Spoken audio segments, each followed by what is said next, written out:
하나님 말씀 보겠습니다. 하나님 말씀 데살로니가 전서 1장 2절에서 10절입니다. 데살로니가 전서 1장 2절에서 10절 말씀. 자, 우리 함께 한 목소리를 합독합니다. 우리가 너희 모두로 말미암아 항상 하나님께 감사하며 기도할 때에 너희를 기억함은 너희의 믿음의 역사와 사랑의 수고와 우리 주 예수 그리스도에 대한 소망의 인내를 우리 하나님 아버지 앞에서 끊임없이 기억함이니 하나님의 사랑하심을 받은 형제들아 너희를 택하심을 아노라.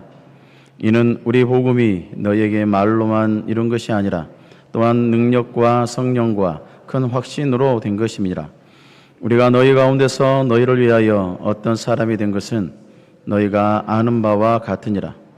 또 너희는 많은 환난 가운데서 성령의 기쁨으로 말씀을 받아 우리와 주를 본받는 자가 되었으니 그러므로 너희가 마게도냐와 아가야에 있는 모든 믿는 자의 본이 되었느니라. 주의 말씀이 너희로부터 마게도냐와 아가야에게만 들릴 뿐 아니라 하나님을 향한 너희 믿음의 소문이 각처에 퍼졌으므로 우리는 아무 말도 할 것이 없노라.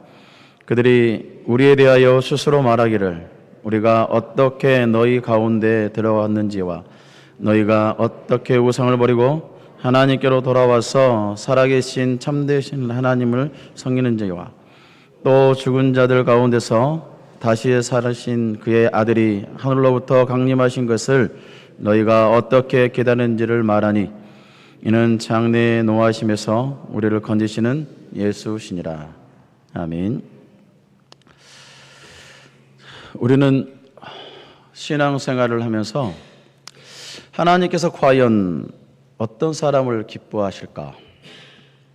또 어떤 교회를 향해서 하나님께서 칭찬하실까에 대해서 생각을 아니할 수가 없습니다. 왜 그러냐면 세상은 보이는 것, 눈에 보이는 성공과 결과를 중요하게 여기고 더 크고 더 많고 더 화려한 것의 가치를 평가하는 것이 세상이지 않습니까? 그렇다 보니까 우리 하나님께서는 어떠하실까라는 것이죠.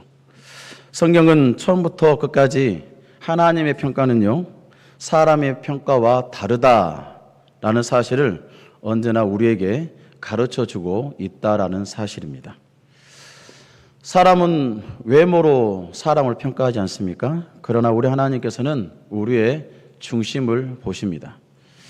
사람은 현재 모습만 바라보지만 하나님께서는 그 사람의 믿음과 삶의 방향을 바라보시고 있고 사람은 눈에 보이는 결과를 중요하게 여기지만 하나님께서는 하나님을 향한 진실한 그 마음 그리고 순종을 귀하게 여기신다라는 사실입니다. 그래서 오늘 말씀은 하나님께서 기뻐하시는 성도와 교회의 모습, 그 모습이 무엇인지에 대해서 오늘 말씀을 통해서 우리들에게 말씀을 하고 있어요. 근데 먼저 우리가 이 데살로니가 전서가 어떤 배경 속에서 기록되어져 있는지를 살펴보고자 합니다. 사도 바울은 2차 전도 여행 중에 마게도니아 지방에 중요한 항구 도시가 있었습니다. 그것이 바로 데살로니가였습니다. 그곳에 가서 사도 바울이 복음을 전하게 되었던 것이죠. 사도행전 17장에 보면 사도 바울은 새 안식일 동안 회당에서 성경을 강론하며 예수 그리스도를 증거하였다라고 기록하고 있고 그 결과가 어떻게 나타났냐면 많은 헬라인들과 그리고 귀부인들 그들이 예수를 믿게 되었다라고 성경은 기록하고 있습니다. 그러나 이렇게 복음이 전파되어지고 많은 이들이 예수를 그리스도라는 사실을 알게 되고 구원의 역사를 알게 된 그들. 그런데 이 복음이 전파되어지자 시기하는 무리들이 있었다. 그 시기하는 무리들이 바로 유대인들이었고 그들이 폭동을 일으켰다라는 기록입니다. 결국 바울은 그 폭동 가운데 그곳에 오래 머무르지 못하고 충분하게 이 데살로니가 교회 그 지역에 전파되어서 복음을 들었던 이들을 말씀으로 잘 양육 개혁을 하고 싶었지만 그러나 이런 폭동 때문에 데살로니가 그 지역에서 떠나야만 했다라는 사실입니다. 이제 막 개척되어졌던 데살로니가 교회, 어쩌면 신앙생활 한지 얼마 되지 않았다라는 사실이 있다 보니까 사도 바울이 이 마음속에 가지고 있는 걱정, 염려가 얼마나 컸는지를 보여줍니다. 과연 이들이 이렇게 예수 그리스도가 전파가 되어지고 그들이 예수를 믿겠다라고 선언하면서 교회가 세워지고 그곳에서 신앙생활을 하기로 작정했는데 유대인들의 그 폭동, 여러 폭동이 일어나면서 핍박이 있는 이 가운데 온전히 믿음을 지킬 수 있을까? 환난과 고난 때문에 혹여 복음을 버리지는 않을까? 세상의 유혹에 또한 흔들리지는 않을까라는 이러한 염려가 사도 바울은 끊이지 않았다라는 것이겠죠. 그런데 그러한 염려는 접어두었다라는 것입니다. 왜 그러냐면 얼마 지나지 않아서 디모데에게서 전하여진 소식이 너무나 기뻤기 때문에 그렇습니다. 디모데를 통해서 들려온 소식은 바울이 염려하고 근심했던 그런 것들이 감사로 바뀌었다라는 거예요. 데살로니가 교회의 성도들이 믿음을 버리지 않고 오히려 환난 가운데 더욱 믿음 위에 굳건히 서 있고 복음을 붙들고 살아가고 있었다. 그러면서 주변 지역에 있는 사람들, 수많은 사람들에게도 본이 되었다라는 그 소식을 들었다라는 것입니다. 그래서 사도 바울은 데살로니가 전서를 기록하면서 성도들을 향한 칭찬 그리고 격려가 끊이지 않았습니다. 그들을 끝까지 믿음 가운데서 서도록 권면하는 서신을 보내주고 있는 것이죠. 또한 주님의 재림을 기다리는 성도들이 어떠한 삶을 살아야 하는지에 대해서 가르쳐주고 있고 그러면서 거룩한 삶을 살도록 이 데살로니가 전서, 데살로니가 후서를 통해서 권면의 말씀이 기록이 되어지면서 그 지역에 있는 성도들에게 전하여진 것입니다. 특별히 데살로니가 전서는 처음부터 끝까지 예수 그리스도의 재림에 대한 소망이 흐르고 있습니다. 다시 오실 예수 그리스도를 기다리는 성도가 오늘날 어떻게 살아가야 하는지에 대해서도 기록하고 있는 거예요. 그래서 이 데살로니가의 핵심을 말하자면 3절 말씀에 믿음의 역사, 사랑의 수고, 그러면서 예수 그리스도에 대한 소망의 인내, 이렇게 핵심을 얘기를 해주고 있습니다. 바울이 하나님께서 고린도 교회 성도들을 향한 그 사랑이 얼마나 크고 그들의 믿음의 성장이 얼마나 자라가고 있었는지에 대해서 이렇게 많은 이들을 통해서 알려줬던 그 사실을 통해서 사도 바울이 어떻습니까? 기도할 때마다 그 데살로니가 교회 성도를 바라보면서 기뻐할 수밖에 없었어요. 감사가 끊이지 않았다라는 것입니다. 오늘 말씀을 기록하고 있죠. 하나님께 기도할 때마다 데살로니가 교회 성도들을 기억하면서 감사했다라는 거예요. 사실 여러분 생각 한번 해보세요. 사람 누구누구를 떠올리게 되면 결코 감사가 쉽게 나올 수 있는 그런 내 주변에 사람들이 있습니까? 어떤 사람들을 떠올리게 되면 결코 감사, 칭찬, 그런 것들이 떠올리기가 결코 쉽지 않다라는 거예요. 어떤 사람은 기억하면 기억할수록 마음이 무겁고 또 어떤 사람들은 이 사람을 기억하면 그 사람을 통해서 받은 상처가 너무나 깊어요. 트라우마가 있었기 때문에. 그러나 바울은 이 데살로니가 성도들을 생각할 때마다 감사했다라는 건 얼마나 큰 기쁨의 소망의 고백입니까? 사실은 그 폭동과 혼란과 고난과 고통이 있었음에도 이들이 이 신앙을, 믿음을 온전히 지킬 수 있을까라는 염려, 근심, 걱정이 앞섰는데도 불구하고 하나님께서 그들의 삶을 변화시키고 말씀 위에, 복음 위에 서 있다라는 소식을 들으니까 이 데살로니가 교회의 성도를 바라볼 때마다 기뻐하고 감사했다라는 이 고백.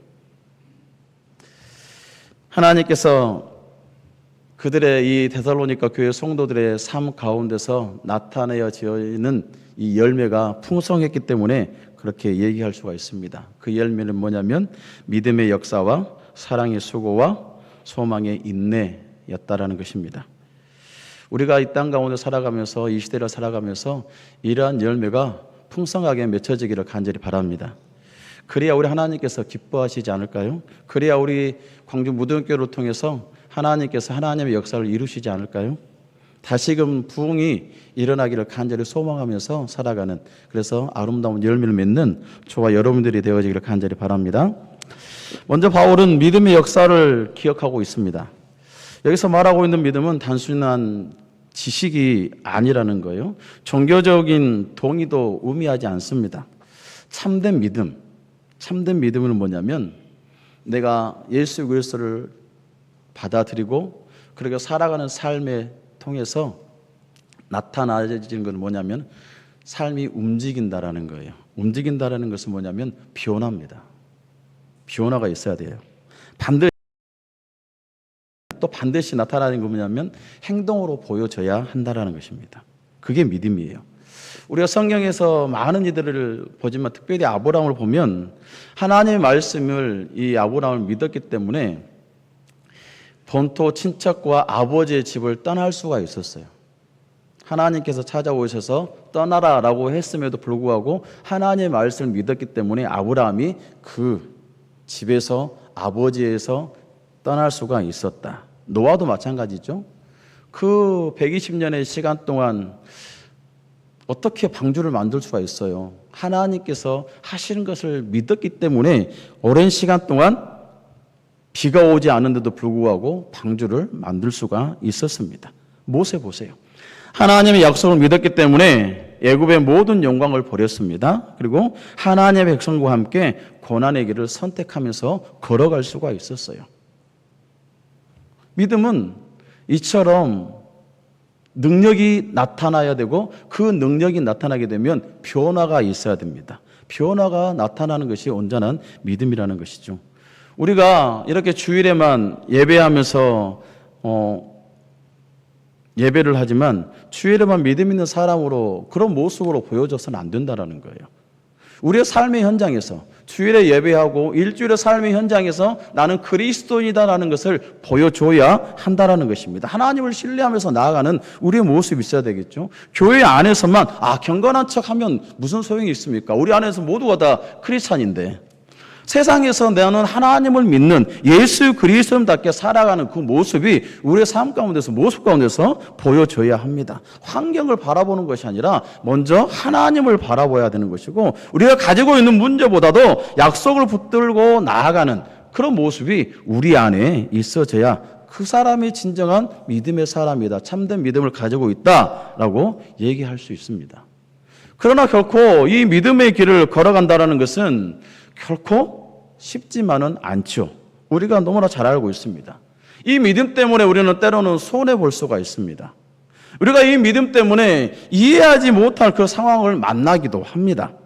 그리고 이 믿음의 길을 걸어가다 보니까 오랜 시간의 기다림을 통해서 그 길을 걸어가야 할 때도 있다라는 사실입니다. 그럼에도 불구하고 믿음의 사람은요, 현실에서 안주해서는 안 된다. 현실보다 하나님을 더 크게 바라보는 믿음이 있어져야 한다. 보이는 것보다 보이지 않는 하나님의 약속을 붙들어야 된다라는 것입니다. 이것이 바로 믿음의 사람. 이 믿음의 사람을 우리 하나님께서는 기뻐하신다라는 것을 꼭 기억하시기를 바랍니다. 그리고 바울은 이어서 사랑의 수고에 대해서 얘기합니다. 믿음은 우리가 하나님과의 관계를 이루기 위한 것이라고 얘기한다면 사랑은 내 주위에 있는 성도에 관한 사람에 관한 관계를 얘기합니다. 우리가 하나님을 진정으로 사랑한다. 하나님을 진정으로 사랑하는 성도라면 우리가 나타나야 될 모습은 뭐냐면 내 주변에 있는 이들을 사랑으로 끌어안을 수가 있어야 한다는 거예요.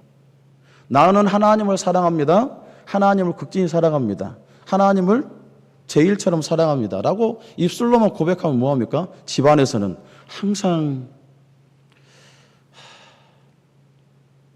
집에서는 나도 모르는 한숨이 나오고 나도 모르는, 나도 생각하지 못한 욕들이 나오고, 내가 예수님 하나님을 사랑한다고 고백하는 그 주일에 말씀을 듣고 새로운 삶을 살아가야지라고 마음을 가지고 집으로 가지만 집안에서 나타나는 모습들 바라보면 한숨이 나오는 그런 모습. 우리 하나님께서는 그러한 것을 원하지 않겠죠. 진정 하나님을 사랑한다면 어떤 모습 가운데 있더라도 내 주변에 있는 사람, 이웃들, 그들을 사랑으로 품을 수 있어야 된다라는 것입니다. 우리 예수님을 보세요. 예수님께서 이 땅 가운데 태어난 순간부터 하나님의 사랑을 품고 태어났습니다. 하나님의 사랑을 알리기 위해서 태어났잖아요. 그리고 그가 죽는 날에는 어떻습니까? 십자가에서 하나님의 사랑을 표현했지 않습니까? 우리 예수님께서 이 땅 가운데 오셔서 했던 그 사역은 사랑으로 시작해서 사랑으로 끝났습니다. 병든 자를 불쌍히 여기셨고 죽은 자를 품어 안으셨습니다. 죄인들을 품어 안았죠. 끝까지 자기를 십자가에서 내어주시기까지, 생명을 내어주기까지 우리를 사랑해 주셨다. 그렇기 때문에 우리 하나님께서는 사랑으로 시작해서 사랑으로 마무리한다라는 것입니다. 사랑은 단순한 감정이 아닙니다. 그 안에는 희생이 있어야 되고 그 안에는 헌신이 있어야 됩니다. 그래서 바울은 사랑이라는 말을 단지 사랑이다라고 표현하지 않고 그 안에 수고를 갖다 붙입니다. 사랑이 수고가 있어야 한다라고 얘기를 하고 있어요. 진정한 사랑은 반드시 대가가 있다라는 것을 우리는 기억해야 됩니다. 그 대가를 지불해야 된다는 거예요. 교회 안에 보세요. 교회 안에는 이름 없이 나도 모르게 섬기는 이들이 너무나 많습니다. 아무도 알아주지 않지만 눈물을 흘리며 나를 위해서 기도하는 이들이 너무나 많습니다. 자녀를 위해서 기도하는, 밤마다 눈물 흘리면서 기도하는 부모들이 있고요. 보이지 않는 곳에서 묵묵히 그 자를 지키면서 봉사, 헌신하는 손길들이 있습니다.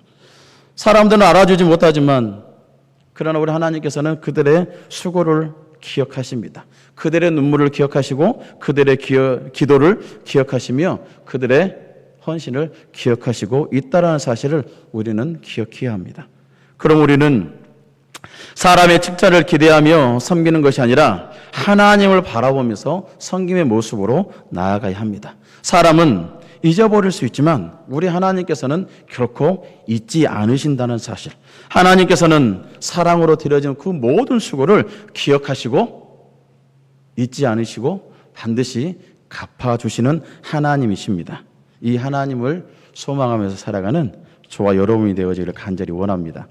그리고 바울은 마지막으로 소망의 인내를 기억합니다. 당시 데살로니가 교회 성도들은 극심한 핍박에 있었다라고 얘기했지 않습니까?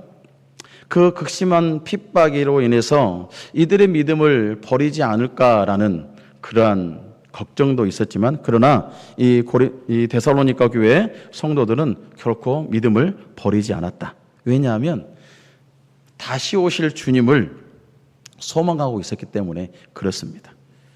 그들은 지금의 이 고난이 마지막이 아니라는 것을 알고 있었어요. 지금 현재 흐르는 눈물이 결코 마지막이 아니다.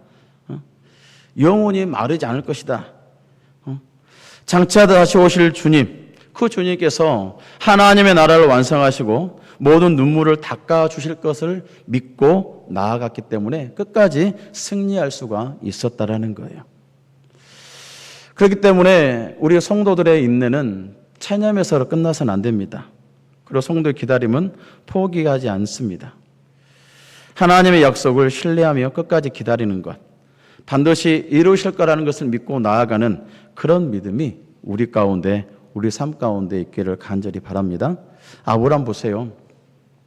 35년을 기다렸어요. 아들을 얻기 위해서. 요셉은 자기의 꿈을 펼치기 위해서 13년의 시간을 옥에서 기다렸습니다. 다윗, 이스라엘의 왕이 되기 위해서 얼마나 많은 기다림을 광야에서 보냈지 않습니까? 우리 하나님께서는 이렇게 결코 우리에게 하신 약속을 잊지 않으신다라는 사실을 꼭 기억하시기를 바랍니다. 오늘 우리에게도 동일하게 그 약속은 이루어 가십니다. 우리가 기도하는 그 기도의 응답이 더딘 것처럼 느껴집니까?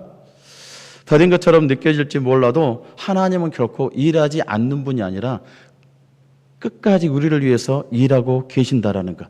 우리의 눈물과 인내를 외면하지 않는다라는 것. 우리는 이 땅에 영원히 머물러 사는 사람이 아닙니다. 하나님의 나라를 향해서 걸어가는 순례자라는 것을 기억하시길 바랍니다. 그러므로 눈에 보이는 현실 때문에 낙심하지 마세요. 왜?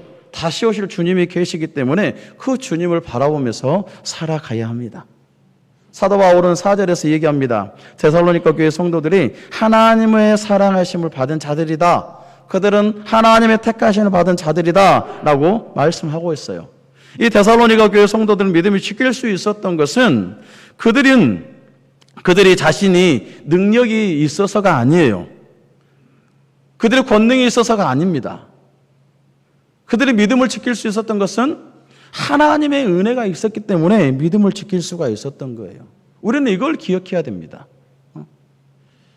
오늘 이 시대를 살아가고 있는 우리에게도 동일하게 하나님께서는 역사하십니다. 우리가 먼저 하나님을 찾은 것입니까? 아니잖아요. 하나님께서 우리를 먼저 찾아오셨습니다. 우리가 먼저 하나님을 붙들었습니까? 아닙니다. 하나님께서 우리를 먼저 붙들어 주셨다는 사실입니다. 그래서 우리의 신앙생활은 결코 자랑이 아닙니다. 자랑거리가 없어요. 그러나 우리가 우리의 신앙생활을 하면서 할 수 있는 것은 뭐냐면 감사합니다. 기뻐하고 찬양으로 나아가야 하는 거예요. 이게 바로 우리의 삶입니다. 교만이 아니라 겸손이 되어야 합니다. 모든 것이 하나님의 은혜이기 때문에. 그러면서 바울은 또 얘기를 하죠. 이는 우리 복음이 너희에게로 말미암아 이런 것이 아니라 또한 능력과 성령과 큰 확신으로 된 것이다라고 5절에서 얘기합니다. 복음이 말로만 이런 것이 아니라 능력과 성령에 그리고 큰 확신으로 임했다라고 사도 바울은 말합니다. 복음은 단순히 지식이 아니다라고 얘기를 했습니다. 복음은 사람을 변화시키는 능력이다라고 말씀을 드렸어요. 우상을 섬기는 사람들이 하나님께 돌아오고 절망 가운데 있었던 사람들이 소망 가운데 나아가고 죄 가운데 살았던 사람들이 거룩한 삶으로 살아가게 된 것은 그들이 능력이 있기 때문이가 아니에요. 예수 그리스도의 복음 때문에 그렇다라는 것을 우리는 기억해야 됩니다. 데살로니가 교회 성도들은 우상을 버리고 살아계신 하나님을 섬기게 되었죠. 그리고 하늘로부터 다시 오실 예수 그리스도를 기다리는 삶을 살게 되었습니다. 이렇게 변화될 수 있던 것은 이런 삶 가운데 능력이 나타날 수 있었던 것은 단 하나입니다. 예수 그리스도의 복음 때문에 그렇다라는 것. 복음이 이들의 삶을 변화시켰다라는 것입니다. 오늘에게도 마찬가지입니다. 하나님보다 더 사랑하는 것이 있다면 그것은 우리는 우상이다 라고 얘기를 합니다. 돈을 더 사랑합니까? 혹여 자녀들 더 사랑합니까? 아니면 내 성공을 더 바라고 있습니까? 아니면 내 명예를 더 바라보고 있습니까? 그것이 우리 하나님보다 주님보다 앞서면 우상입니다. 그러나 참된 성도들은 우상을 버리고 하나님을 온전히 섬기고 나아가는 것이죠. 하나님만이 우리의 참된 구원자시고 우리의 영원한 소망이시기 때문에 그렇습니다. 사랑하는 성도 여러분, 하나님께서 오늘 우리 가운데 믿음의 역사가 있기를 원하십니다. 사랑의 수고가 있기를 원하시고 소망의 인내가 있기를 아름다운 열매로 맺히기를 원하시고 있습니다. 그리고 복음의 능력으로 변화된 삶을 살아가며 성령의 기쁨으로 살아가고 우상을 버리고 하나님만을 섬기고 다시 오실 예수 그리스도를 기다리는 성도가 되기를 우리 하나님께서는 기다리고 있다라는 것을 꼭 기억하시기를 바랍니다. 바라기는 우리 교회가 데살로니가 교회처럼 하나님께 감사의 제목이 되는 교회가 되기를 간절히 바랍니다.